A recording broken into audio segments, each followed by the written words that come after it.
Hi, everyone. Welcome to Courageous Parenting, Transforming Challenges into Opportunities. I'm Edith Wallach, transformational leadership coach and Amazon book-selling author and mother of 3 beautiful, clever children. And we are here we are committed to empowering parents and children by building connection with love. And I have a great pleasure to welcome Charlotte Reznick, our speaker for today. Welcome, Charlotte. Oh, it's wonderful to be with you. Really is. I'm so glad we were able to organize it, and you have so many amazing speakers. I'm glad to be one of them. Thank you so much for being here, for taking your time out of your busy schedule. And let me read your shortened bio, if that's okay. Sure. And we will insert the full bio in our communications to our audience.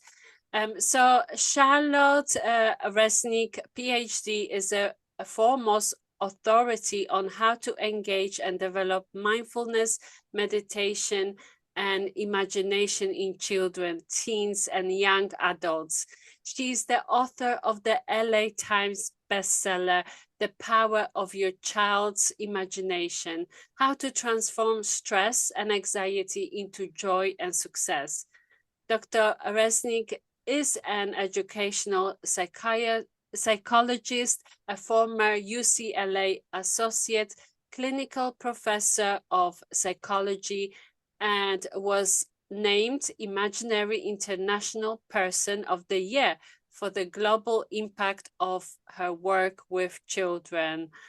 Welcome, Charlotte. Great to be here. Great to be here.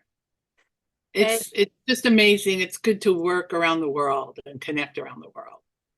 Most definitely. Can you tell us a little bit what it is that inspires you every day to work with children and with parents of those amazing children?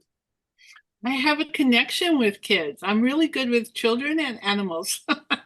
And ever since I was young, and I felt a calling back in college that I knew I would be working with kids in some kind of psychological way. And I didn't know the turns it would take, but over the course of time and using my own imagination, I was in a position where I needed to help many, many children. I was originally in the inner city school system, psychologist at a school, and the children were really having a hard time. So couldn't do one-on-one, which is what I do now, but I did classrooms at a time. And I was basically teaching them to go inside and connect with their own inner wisdom.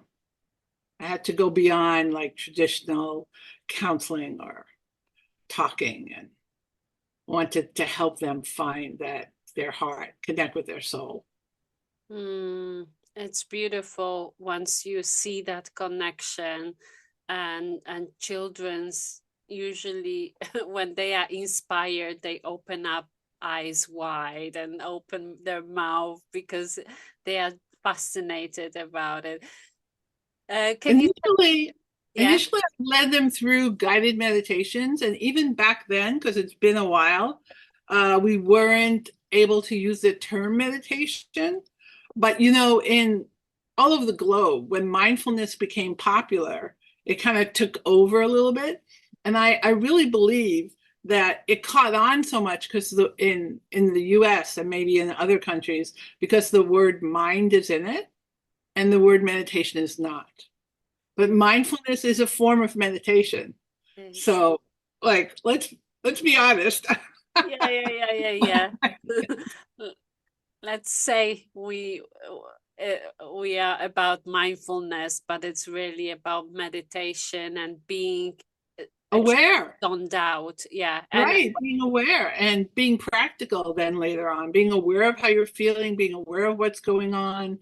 And I try to teach kids to trust their intuition and to build up their intuition, because a lot of times, through teachers or parents wanting to make things good, fine, Right. they'll just say, oh, it's just your imagination. But whatever, I take seriously whatever kids are feeling or thinking because it's real to them. So if something feels amiss, something's amiss. And then we want to find out what it is, perhaps, and develop the resources to help shift things. Mm, I can remember myself that kind of trust in my imagination up until a certain point in my life, until like adolescence, and then everything else changes. There's a big shift around age 13. Our brain it like bursts. It just grows so quickly. It's kind of like 0 to 5 years old. The connections in the brain really speed up, and things are weeded out that we don't need. And sometimes we feel like if we have a teenager, like, well, what happened to my sweet little boy or girl? I know. I know. I had one. This was a friend, so it's a personal story. And I said to her, the girl's around 14, and I said, "You've done such a good job. She's great." And then, it was like the next day, she turned into a holy terror for the next, 8 years. Oh. Like, okay, guess my intuition wasn't so good there. But it is a big change. There can be a big change, especially when you're very close to your kids when they're growing up. Often there's more of a separation. There's this push pull, love, hate, whatever. If you're very close to your kids, they need to grow apart from you. Like from the moment they're born, when they cut the umbilical cord, you have to let them go. It's just a question of overtime. Mm, So so true.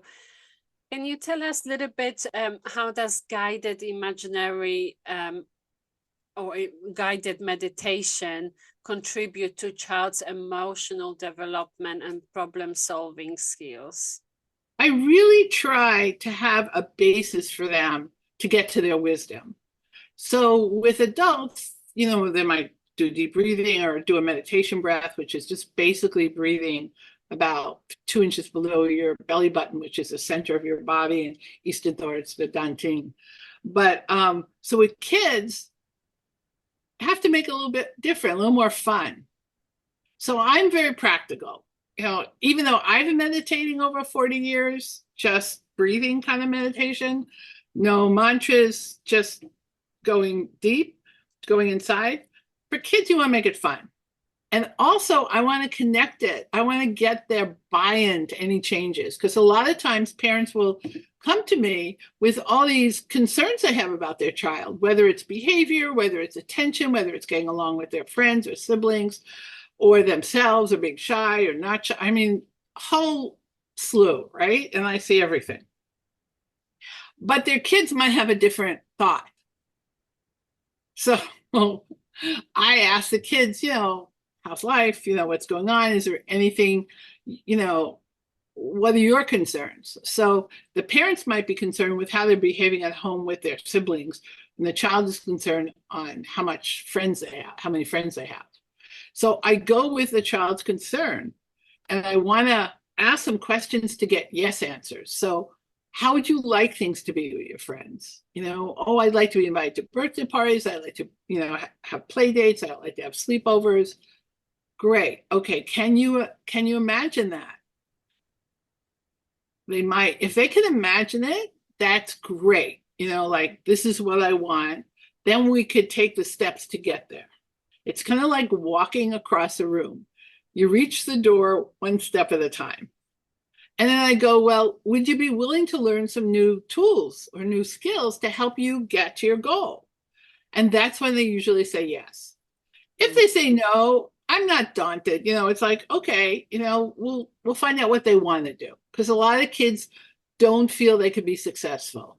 They just haven't had the experience and you don't think it's possible. So then you start, slower. But then they're like foundation. I have like 9 tools. Everyone has like 7, 9, 5. I don't know. So I found it through my years working in the inner city and working with my private practice that there are some basic things that are helpful to find your own answers. Because a parent might say, why did you do that? Why did you hit your sister? And the kid will say, I don't know. But if their advisor, if their animal friend tells them, or their wizard, or their wise person, they're more able to have an answer. So to get to their wise people and animal friends, we want to have a basis. The first tool is that balloon breath. I call it the balloon breath because it's an easy visual. So maybe I wouldn't say that with a teenager. I might just say deep breathing. So the idea is like there's a balloon inside your lower belly. And when you breathe in, like 1, 2, 3, the balloon gets bigger. So your belly gets bigger. And when you breathe out, it flattens. And it's easier to do that if you're lying down. So sometimes I have them lie on the couch or the floor, or put a little stuffed animal stuffy on them, and they could see it go up and down. So that's like the foundation, the breath. The breath is the way in, some little boy said. And then once they're able to breathe, I lead them through, or I have them imagine a place they feel safe. It could be outside, could be inside, could be a room, could be a combination, but a place that they could feel good, and it's like a little mini vacation, but it's also like a place they could do their inner work. And the kids just do different things. And I might lead them to imagine walking down a path, and then there's a door with your name on it, with your favorite colors, and then you open it up, and wow, and you step through it. I always have this caveat that if they invite anyone else with them, once that other person steps through the door, they love and accept them just the way they are. And that really covers if they had a fight with a friend or a parent, that once they step through the door, they don't have to worry about, the kids don't have to worry, they feel safe. And one girl had her special place was like many rooms, an art room, an eating room, and she had like a room to do her work, her inner work. And she drew like a table and her sitting next to an animal that was advising her. I mean, I laugh because it's very sweet and it's very cute, but it's very serious. So my goals with the kids are very serious, but it's kind of nice to laugh too. You have to, because there's so many terrible things happening. If it's terrible all the time, you can't last. You can't. So once they have that, then easily they could go to their special place. And I've done several meditations that people could download or in the book. And that way parents could lead them, or they could listen to my voice, and they could take themselves there.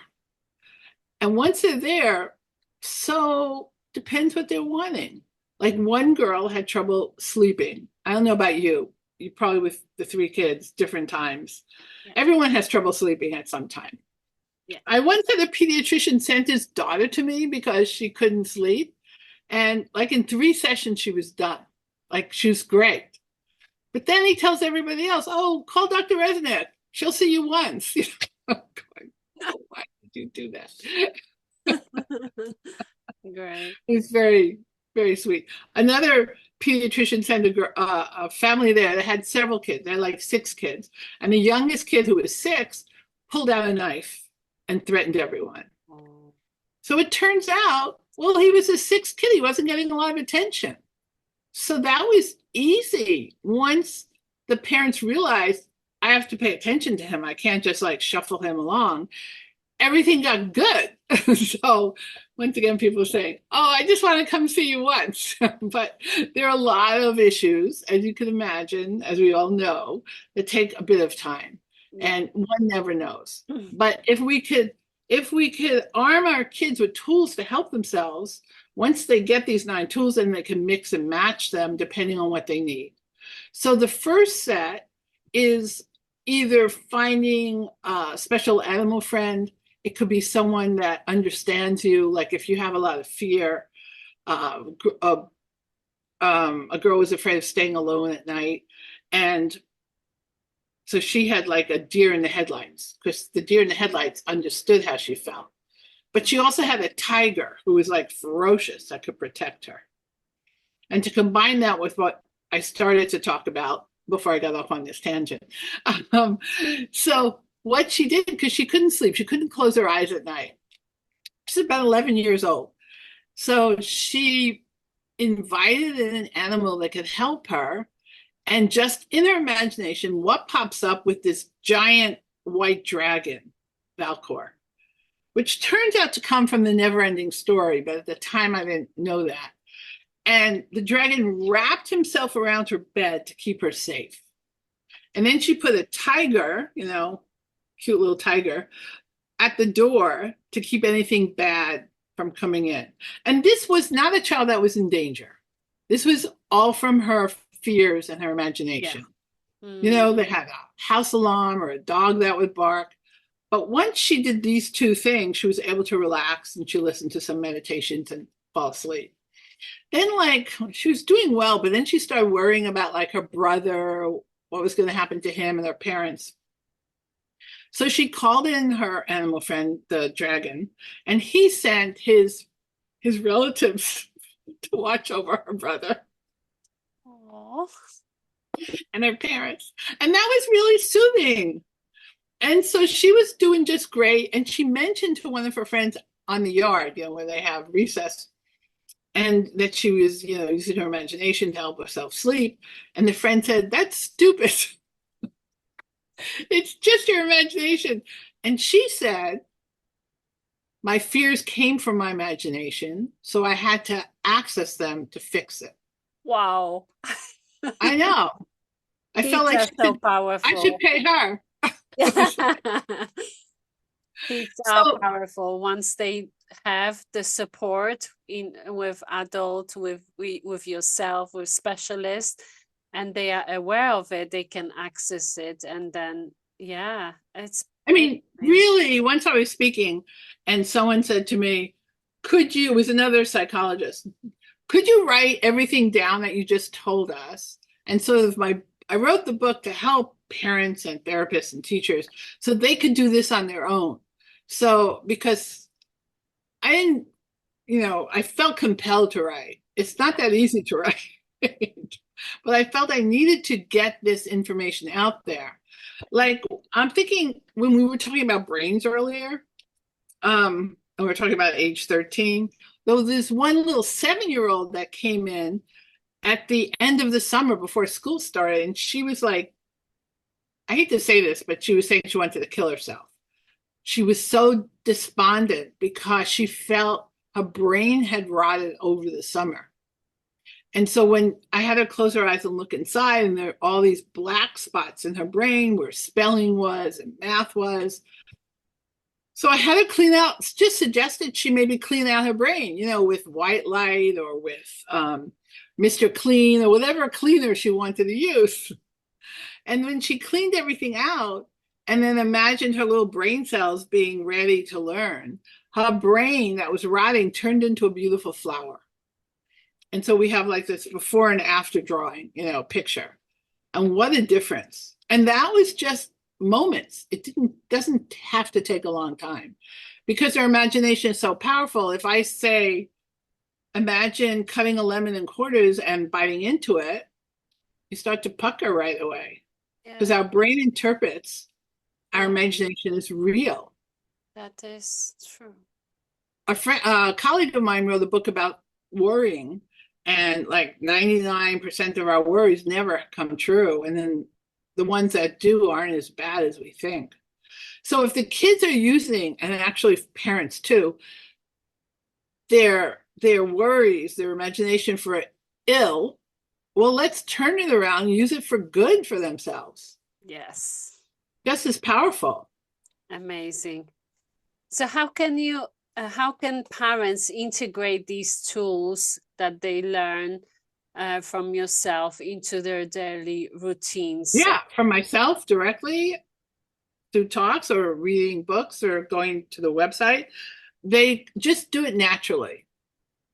For example, a lot of times I ask parents, do you talk about feelings with your kids? And they don't. So like, okay, let's just make it light. Like if someone's feeling stress, like where's the stress in their body? Maybe close your eyes. What colors your stress? Where is it living in your body? Sometimes it's in the chest, sometimes it's in the belly. It could be anywhere. And that's when another tool is giving them a language for different feelings. And okay, so when we have, say, one negative feeling, we like two anecdotes. We want two against one. So if stress is in your belly and it's, green or vomit colored or something, what are the two opposites for you? Well, a lot of times they come up with happiness or joy or calm or love. And so we say, okay, happiness. Look inside, close your eyes like you're scanning your body, or depends on the age, how I present it. And where does happiness live? What color is it? Oh, it's pink or it's yellow. Great. Okay, so let's breathe the pink happiness, into the green stress. And notice what happens in your belly. And then keep breathing the pink happiness throughout your whole body. Fill your body up with happiness. And notice what happens to the stress. And then let's we're bringing in the love. Okay, love is like white in the heart. Let's breathe that love into your belly, into the stress, into the green, and then breathe love throughout your whole body. And pretty much all the time, either we reduce it or we eliminate it. And you could start with like the 0 to 10 scale. They do that for pain, but I do it for feelings too. Like happiness. Where's your happiness now? Where's your stress now? Oh, it's 9. Happiness is 2. And then after this kind of game or exercise, it changes around. So what this does, it gives a child or a teen something easy to do and something that works very quickly. It doesn't mean that stress is always gone, because really it comes back. And one boy was thinking he had fear and worry in his belly. And they were a disgusting pink, like a multicolor pink and tutti frutti color. And so what would help the fear and worry go away? One, you could have a conversation with the feelings, which is great because you get a lot of information. And 2, the fear and the worry were horrible colors. And what would make it go away was breathing in the tutti frutti color, because that's disgusting to him, and the fear and worry. And when he breathed that, it put them to sleep. They were like wormy little beasts. It put them to sleep, but only for a day. So every day he had to practice his balloon breath and practice breathing in the tutti frutti colors to put the fear and worry to sleep. And at some point I said, well, like, when are they going to move down the street or leave you? And he said, oh, about a month. And that was what it took him to finish up his fear and worries. So then you see, this is the foundation tools of the balloon breath and the special place. And then we got first set of tools to check, to get your intuition, to get your wisdom with the animal friend, and the gifts that you might receive, like the gift of one shy girl received a gift of a speak up necklace. And you also, you could use a wizard, because sometimes the animals go on vacation and they just leave you flat.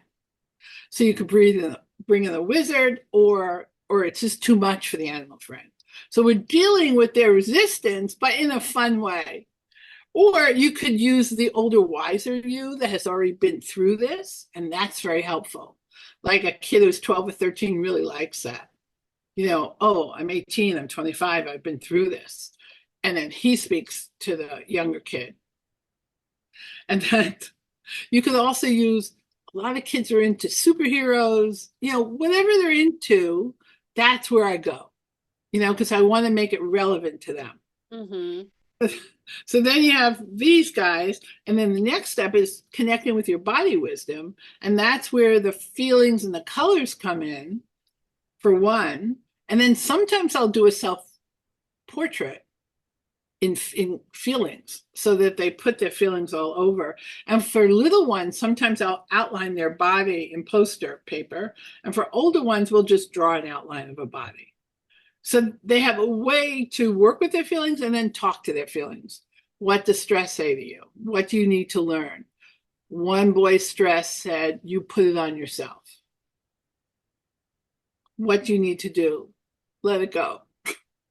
So if he tells himself, let it go, or his wisdom tells himself, what appears to be something from the outside is really from the inside, that's very powerful.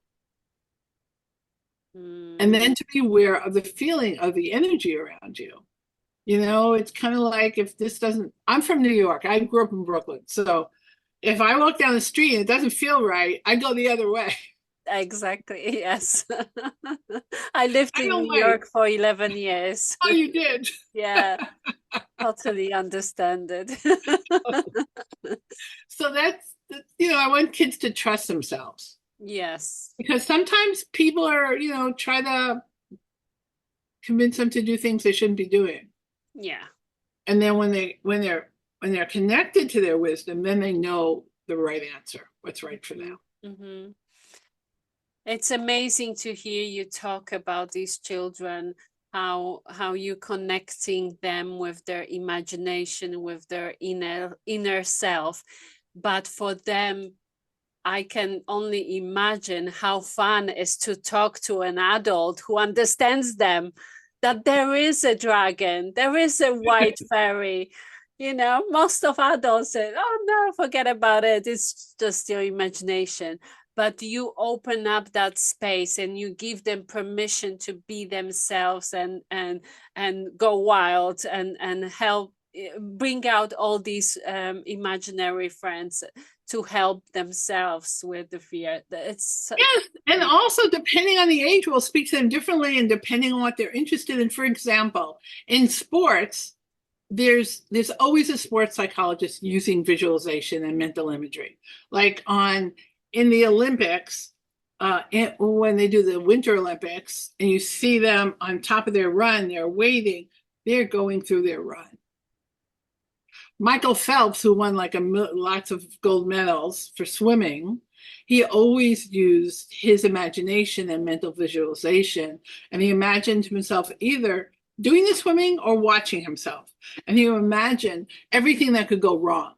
So the goggles come off or the bathing suit falls down, and then fixing it really quickly. And the more you practice, the easier it is. Mm. It's And for then every winning, sport. you get to practice winning at the end and receiving gold Yes. medal.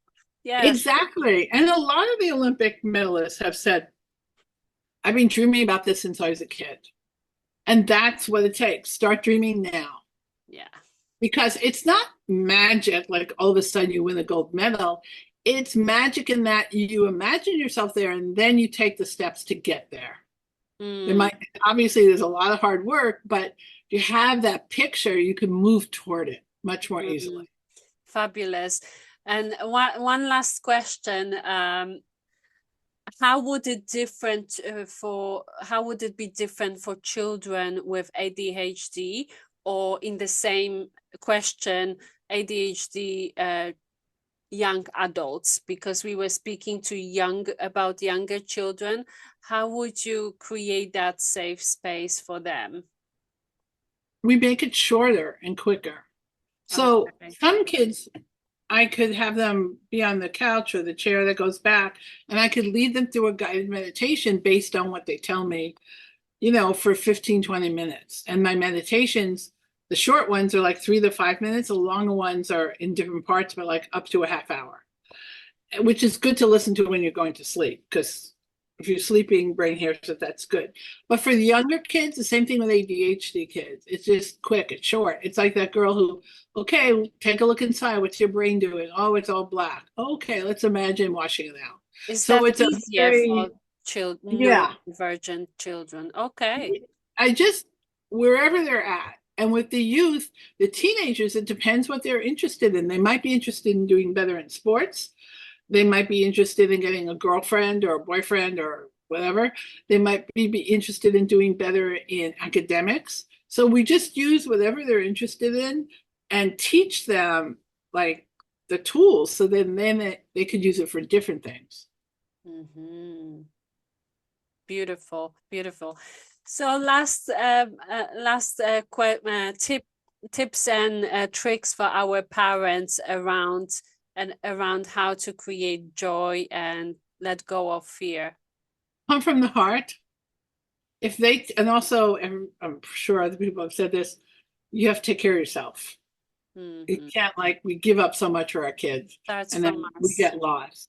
So definitely carve out time for you to do your breathing, to do your meditation, I have a meditation for parents, to receive appreciation and support, and to make it fun.